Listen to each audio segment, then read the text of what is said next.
The massive marble halls of the Galactic Space Council stretched endlessly in all directions, their polished surfaces reflecting the strange mix of alien beings gathered for what they considered a routine membership hearing. The air buzzed with various forms of communication. Some species spoke in harmonic frequencies, others communicated through color changes in their crystalline bodies, and a few simply projected thoughts directly into the minds of those around them. Ambassador Veltara of the Hegemony sat at the elevated central platform, her 6 arms gracefully sorting through digital files that floated in the air before her. Her species had dominated galactic politics for over 3,000 years, and today's agenda seemed particularly amusing to her. A new species called humans had submitted an application for membership in the Galactic Space Council. Their credentials were, quite frankly, laughable. Ladies, gentlemen, and esteemed consciousness clusters, Veltara announced, her voice carrying easily through the vast chamber thanks to the universal translation systems. We have before us today an application from a species that calls itself humanity. They originate from a small blue planet in what they call the Sol System, located in one of the outer spiral arms of their galaxy. A wave of polite interest rippled through the assembled delegates. New species applications were always entertaining, especially when they came from primitive civilizations that had barely figured out how to leave their homeworlds. Veltara continued, pulling up holographic displays that showed Earth and its immediate solar neighborhood. According to their own reports, they have achieved faster-than-light travel only within the last 50 of their years. Their current fleet consists of exactly 12 vessels, which they have brought here today as a demonstration of their military capabilities. The laughter started as a few quiet chuckles from the back rows, but quickly spread throughout the chamber. The crystalline delegate from the Nexus Collective actually changed colors, shifting from deep blue to bright yellow in what their species considered uncontrollable mirth. 12 ships, he's the gaseous representative from the Cloud Kingdoms, his form rippling with what could only be described as cosmic giggles. Our merchant vessels travel in larger groups than that. Dr. Minho Park sat in the designated area for applicant species, a simple chair that looked almost comically small compared to the elaborate seating arrangements designed for beings with multiple limbs, gas-based forms, or crystalline structures that required specialized support systems. He wore a standard human diplomatic uniform, a dark blue suit that looked remarkably unremarkable compared to the exotic appearances of the other delegates. What was most striking about Dr. Park was not his appearance, but his demeanor. While the entire chamber erupted in increasingly loud laughter at humanity's expense, he sat perfectly still, his hands folded neatly in his lap, watching the proceedings with what appeared to be genuine interest rather than embarrassment or anger. Dr. Park, Veltara called out, trying to suppress her own amusement. Would you care to address the council about your species' military capabilities? We understand you've brought visual documentation of your fleet. Dr. Park stood slowly, straightening his tie with a small, practiced motion. Thank you, Ambassador Veltara.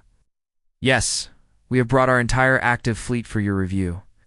As you mentioned, it consists of 12 vessels. The main display screen shifted to show 12 human ships floating in formation just outside the Council's space station. They were, by galactic standards, incredibly primitive-looking, boxy utilitarian designs with visible weapon ports, communication arrays, and engine exhausts that glowed with the telltale blue of fusion drives. They looked like something a child might build with construction blocks, functional, but utterly lacking in the elegant curves and exotic energy signatures that marked truly advanced civilizations. Are those actually kinetic weapons? Asked the representative from the Quantum Imperium, leaning forward in disbelief. Physical projectiles in this day and age? Yes, sir, Dr. Park replied politely. We find them quite effective for their intended purposes. The laughter reached new heights. The delegate from the Psionic Consortium was projecting waves of amusement so strong that several nearby species began laughing without even knowing why. The crystalline Nexus delegate had now shifted through the entire spectrum of colors and was beginning to ring like a bell, their species equivalent of rolling on the floor laughing. Perhaps, suggested the Nexus delegate between musical chimes, we could grant them auxiliary status.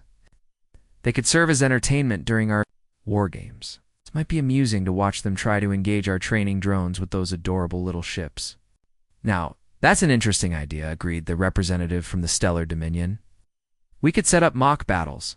Let them think they're participating in real conflicts. It would be like watching children play with toy soldiers. Through all of this, Dr. Park maintained his calm composure. If anything, the slight smile that had been playing at the corners of his mouth seemed to have grown just a little wider. He nodded politely at each suggestion, thanked the delegates for their consideration, and even took notes on a small electronic tablet that looked laughably primitive compared to the holographic interfaces used by every other species in the chamber. Admiral Corvan of the Hegemony Military Forces stood up from his position near the back of the chamber. His species was known throughout the galaxy for their military prowess, having conquered over 200 star systems in the past millennium alone. Dr. Park, he announced, in a voice that carried the authority of someone accustomed to being obeyed without question, I hereby officially declare humanity militarily irrelevant to galactic affairs. Your species lacks the technological capability, strategic thinking, sheer firepower necessary to pose any threat to established galactic powers. The chamber fell quiet for a moment, waiting to see how the human representative would respond. To such a direct insult, many species had withdrawn their applications after far less harsh assessments. Dr. Park simply nodded and smiled. Thank you, Admiral Corvin. I appreciate your honest assessment. He made another note on his tablet, then looked up at the assembled delegates. If there are no further questions, I believe our business here is concluded for today. As the delegates began to file out of the chamber, many still chuckling about the amusing primitive species that thought it could play with the big civilizations, none of them noticed the way Dr. Park's fingers moved across his tablet screen. None of them saw the brief flash of complex mathematical equations that scrolled past, or the way his eyes tracked the movement of specific delegates as they left the chamber. 3 days later, the galaxy would learn that underestimating humanity had been a mistake of cosmic proportions. Long-range sensors throughout the hegemony territory began detecting an impossible sight. A human fleet of exactly 12 ships, the same 12 ships that had been mocked and dismissed just days earlier, was approaching the heavily fortified border world of Kethmer.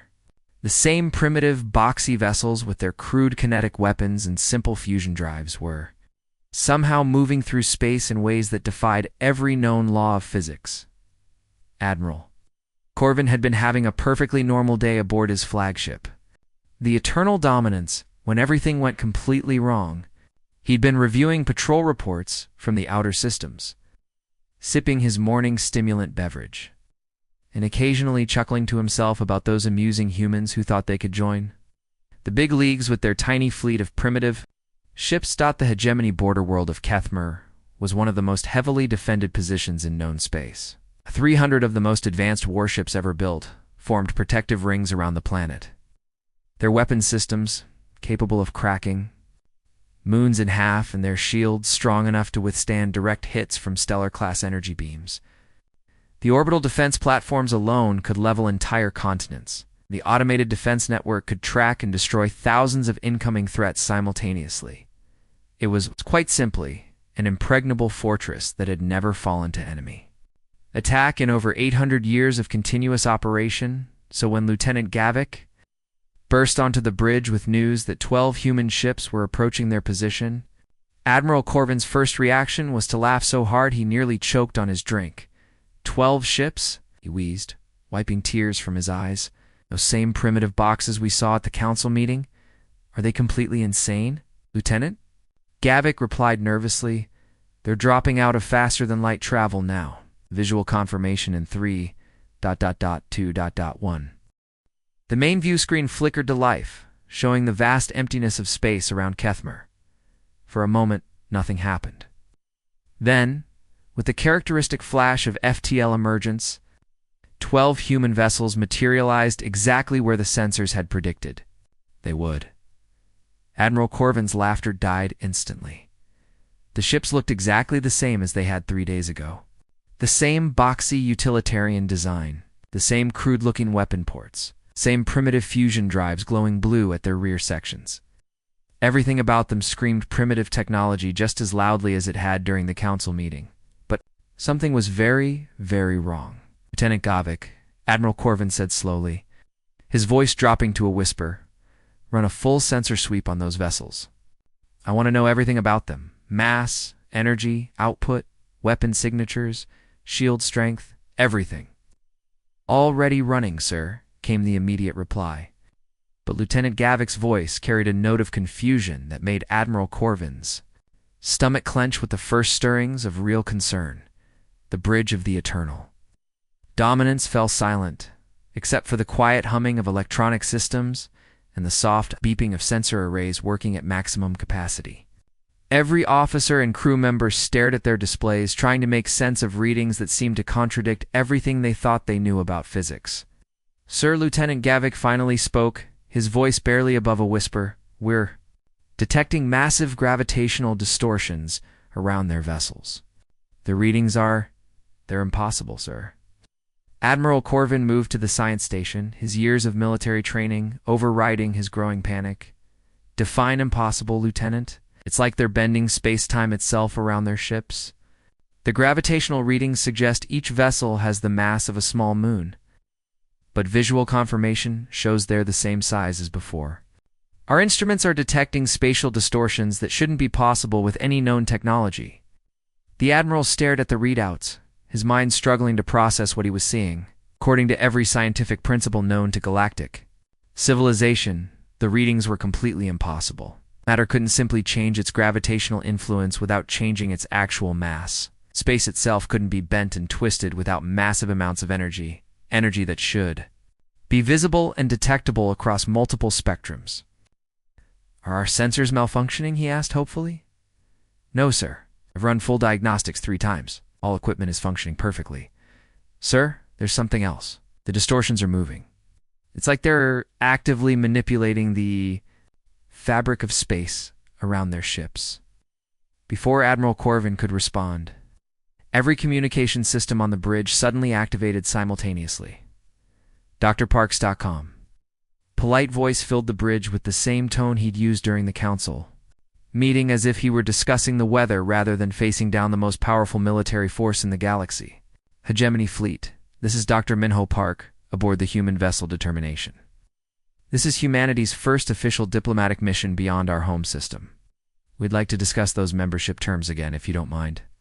Admiral Corvin grabbed the communication controls, his voice shaking slightly despite his efforts to maintain military composure. Human vessel, you are in violation of hegemony space. You have entered a restricted military zone with hostile intent. Withdraw immediately, or face the consequences. Oh, we're not hostile at all, Admiral Corvin, Dr. Park's voice replied cheerfully. We're just here to talk. Now, I should mention we've made some minor adjustments to your local stellar geography. Nothing permanent, of course. That's when the impossible happened. On the main view screen, Kethmer's 4 moons hung in their eternal orbits just as they had for millions of years. The largest moon, Kethmer Prime, served as a military installation housing over 50,000 personnel. The other 3 designated as mining and research stations were smaller, but still massive enough to influence the planet's tides and weather patterns. As Admiral Corvin watched in horror, 3 of the 4 moons simply vanished, not exploded, not destroyed, not blown apart into debris fields. Gone. Completely and utterly gone, as if they had never existed in the first place. The space where they had been seconds before was now empty vacuum, showing stars that had been hidden behind the moon's bulk. The bridge erupted in chaos. Alarms blared from every station as sensors registered the impossible. Officers shouted contradictory reports. Communication channels flooded with panicked transmissions from the defense platforms asking what had happened. To the moons they'd been orbiting. Sir, gravitational readings show the moons are just gone, Lieutenant Gavik reported, his voice cracking with strain. It's like they were never there, but that's impossible. You can't just delete matter from existence. Admiral Corvin stared at the view screen, his mind reeling. 50,000 military personnel had just vanished, along with 3 celestial bodies. The sheer scale of power required to accomplish such a feat was beyond comprehension. Then, just as suddenly as they had disappeared, the 4th moon began to flicker. Like a light being turned on and off rapidly, Kethmer's smallest moon phased in and out of existence several times before reappearing exactly where it had always been, as if nothing had happened. Dr. Park's voice crackled across the communications again, and this time there was no mistaking the note of satisfaction in his tone. Turns out dark matter is quite useful once you figure out how to manipulate it. Who would have thought? The emergency session of the Galactic Space Council had been called within 6 hours of the Kethmer incident, breaking a record that had stood for over 2,000 years. Never before had the Council's emergency protocols been activated so quickly, and never before had the massive marble halls been filled with such an atmosphere of barely controlled panic. Ambassador Valtara sat at her usual position, but her normally composed demeanor had cracked completely. Her 6 arms moved nervously, shuffling through holographic files that kept displaying the same impossible footage over and over again. Around her, delegates from hundreds of different species filled the chamber with a cacophony of worried sounds. Worried chittering from insectoid species, harmonic vibrations of distress from crystalline beings, and the equivalent of nervous muttering from every other form of life in the galaxy. The main display screens had been running the same footage for hours now. High-definition recordings from 17 different angles showed Kethmer's moons vanishing and reappearing like some kind of cosmic magic trick. Scientists from every major civilization had been analyzing the data, and their conclusions were all the same. What they were seeing was scientifically impossible. Order! Order in the chamber! Valtera called out, her voice barely cutting through the noise. It took several minutes for the assembled delegates to quiet down enough for the session to officially begin. Dr. Quantum, Engineer Zephrix of the Nexus Empire, stood up from his specialized seating platform, his crystalline body shifting through nervous color patterns as he addressed the chamber.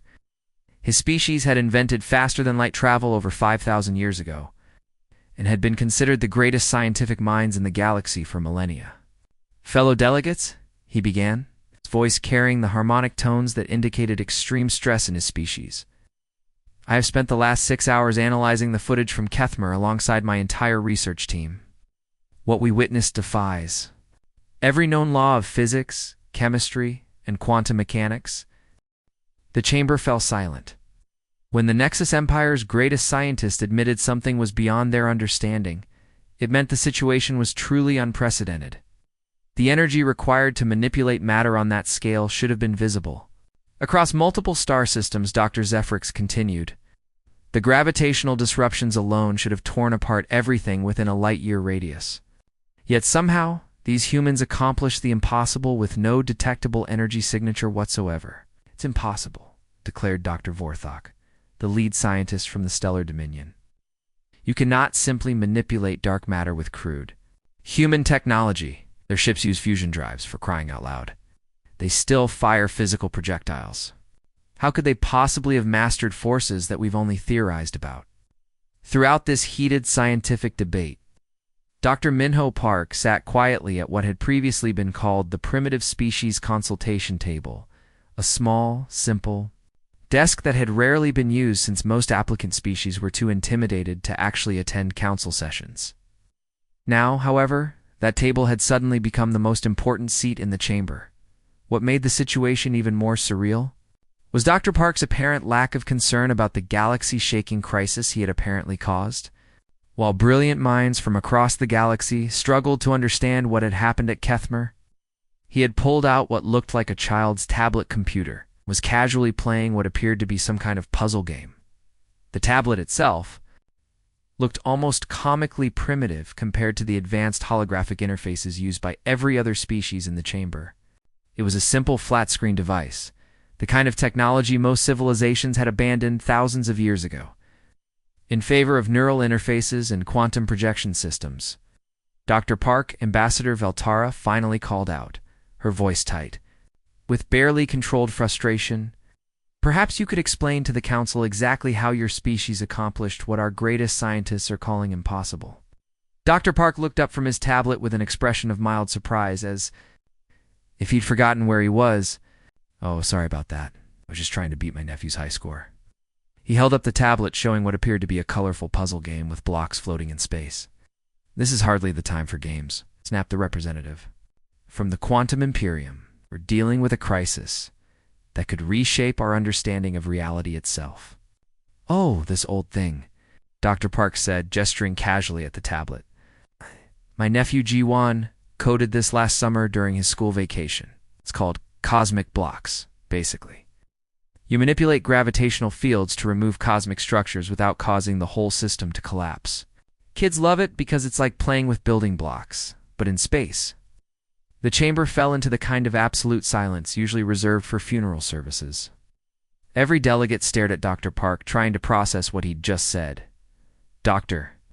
Zephrix was the first to speak, his crystalline form flickering between colors so rapidly it created a strobe effect. Did you just say, a child, ... created a game about manipulating cosmic structures? Well, Gi-Wan's pretty smart for a 12-year-old. Dr. Park replied with obvious pride. He's been interested in astrophysics since he was about 7. Last year, he built a working model of a black hole for his science fair project, though we had to make him scale it down after it started affecting the neighbor's satellite television. The silence stretched on until Dr. Vorthok, the hegemony's head scientist, finally managed to croak out a single question. Dr. Park, those coordinates displayed in your game, are those real stellar coordinates? Dr. Park glanced down at his tablet screen, then back up at the assembled delegates with an expression of dawning realization. Oh, right. I forgot.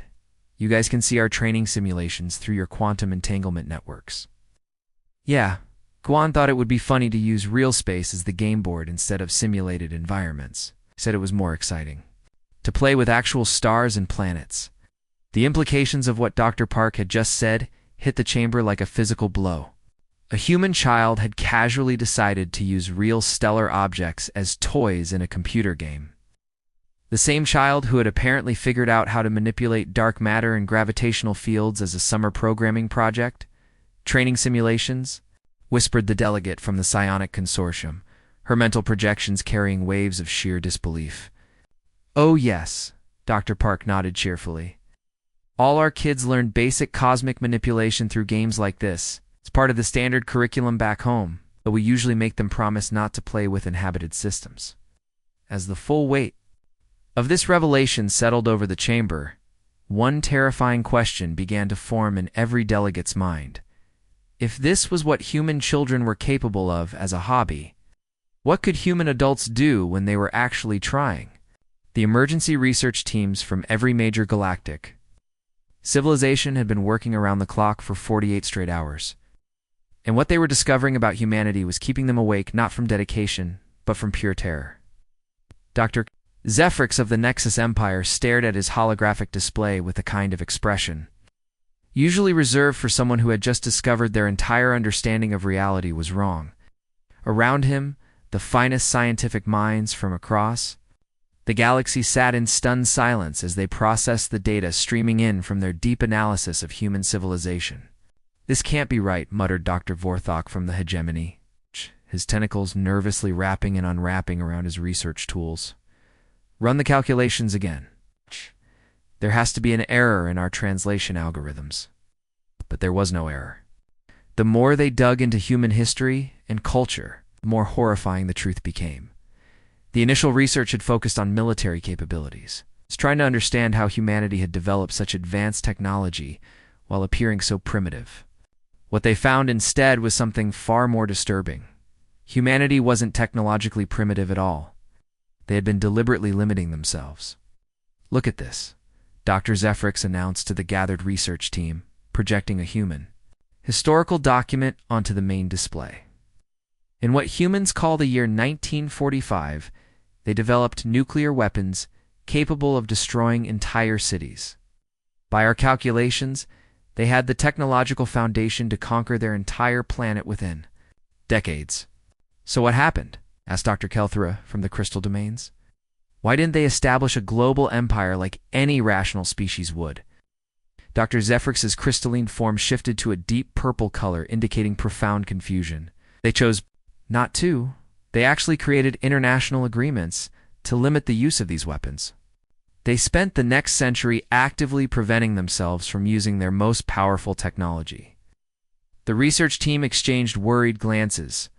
A species that voluntarily restrained its own military power was unprecedented in galactic history. Most civilizations expanded and conquered until they either succeeded in dominating their regions or destroyed themselves trying, but the military restraint was just the beginning. As the research teams accessed humanity's civilian networks, they began to uncover the true scope of what they were dealing with.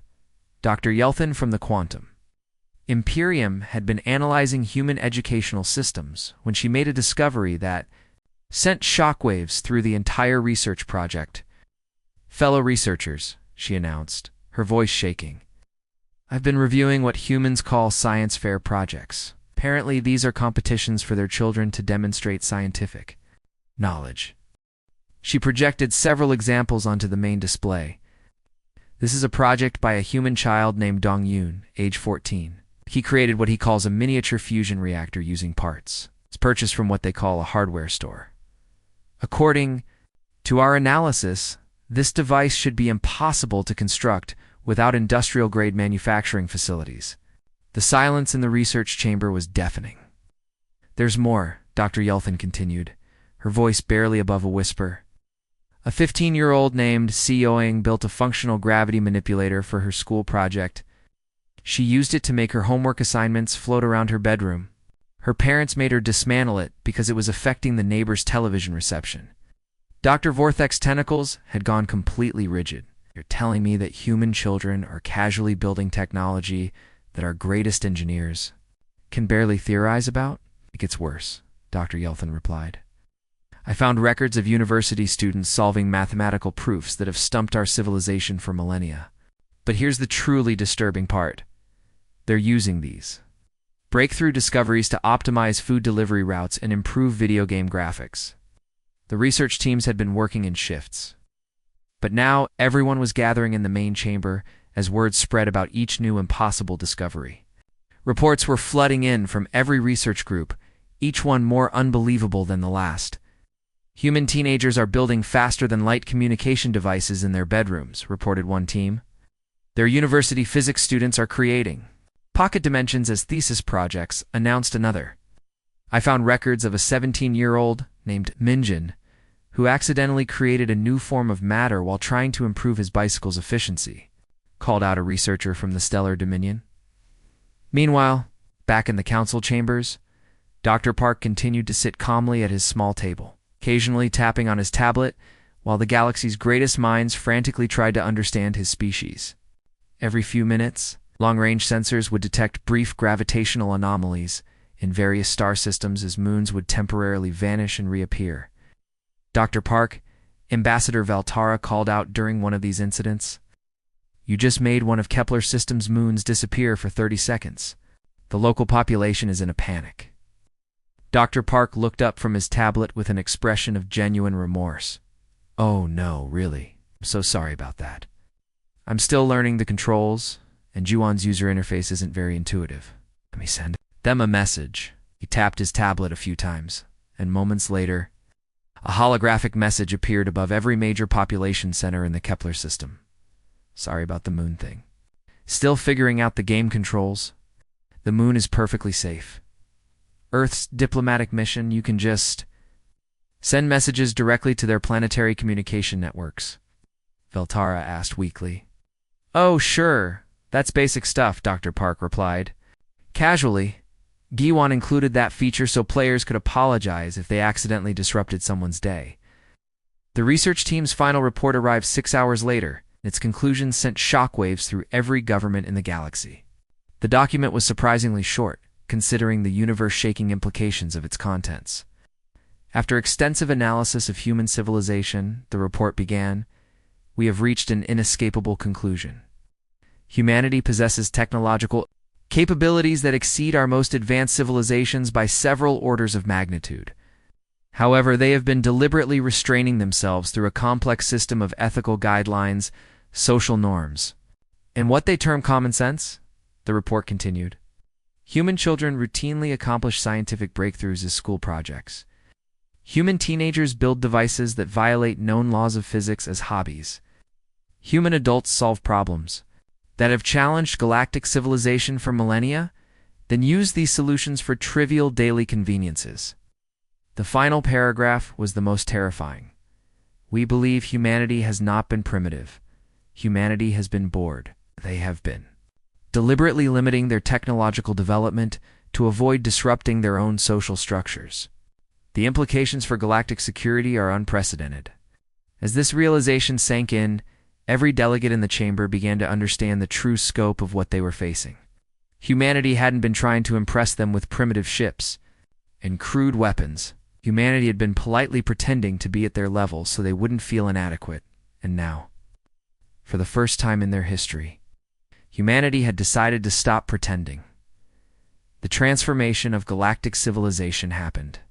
Faster than anyone could have predicted, and certainly faster than anyone was prepared for. Within 6 months of humanity's dramatic introduction to the galaxy, the old power structures had crumbled not through war or conquest, but through something far more unsettling: the casual indifference of human children who saw the entire universe as their personal playground. The massive marble halls that had once housed the proud Galactic Space Council now buzzed with a completely different kind of energy. Where once the galaxy's most powerful leaders had made decisions affecting billions of lives, now harried alien administrators rushed back and forth with complaint forms, incident reports, and what had become known as cosmic damage assessments. The ornate ceremonial podium where Ambassador Veltara had once commanded respect from hundreds of species had been replaced with a simple customer service desk, complete with a number dispensing machine and a sign that read, "Please take a number." In 847 different languages, the universal translation system had needed major upgrades just to keep up with all the new ways alien species had found to express frustration, bewilderment, and resigned acceptance. Dr. Minho Park sat behind the main desk, wearing a name tag. That simply read manager and handling the morning's flood of incident reports with the same calm demeanor he'd shown during humanity's first council meeting. The difference was that now, instead of politely listening to condescending lectures about primitive human technology, he was fielding complaints about his species' children accidentally reshaping reality during their spare time. Next, called out cheerfully, and a nervous-looking representative from the Spiral Nebula Coalition approached the desk, clutching a datapad with shaking appendages.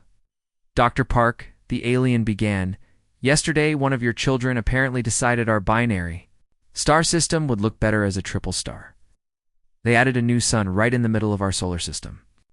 It's beautiful, don't get me wrong. But it's completely disrupted our planet's seasons, and we're not sure what to do about our agricultural cycles." Dr. Park nodded sympathetically and made a note on his tablet. That sounds like 12-year-old. Tae Young's work. He's been really interested in stellar formation lately. Let me contact his parents and have them ask him to adjust the new star's output to match your planet's seasonal requirements. Would you prefer a slow transition over the next few months, or should he just fix it immediately? The relief on the alien's face was palpable. Oh, immediate would be wonderful. Thank you. But please tell him we really appreciate the artistic touch. The way the 3 stars align creates the most beautiful sunsets we've ever seen. This was typical of the new complaints that flooded in daily. Nobody was actually angry about the cosmic modifications human children made to their star systems. Most of the changes were genuinely improvements: more efficient star arrangements, prettier planetary ring systems, moons repositioned for better tidal patterns. The problem was that entire civilizations would wake up to find their skies had changed overnight, and they just wanted someone to let them know it was intentional. Admiral Corvin, who had once commanded the most feared military force in the galaxy, now wore a badge identifying him as Chief Alien Relations Specialist and spent his days writing reports that would have been considered pure science fiction just months earlier. His daily report for day 847 read: Morning incidents, 9-year-old. Hai-Hoon solved the universal energy crisis as a homework assignment, rendering obsolete approximately 14,000 industrial facilities across 47 star systems.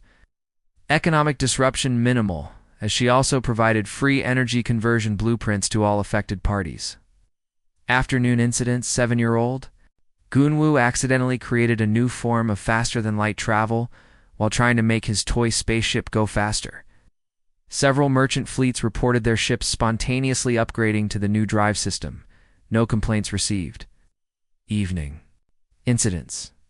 Humans have agreed to limit children's dark matter access to weekends and holidays only. Reality alterations reduced by 78%.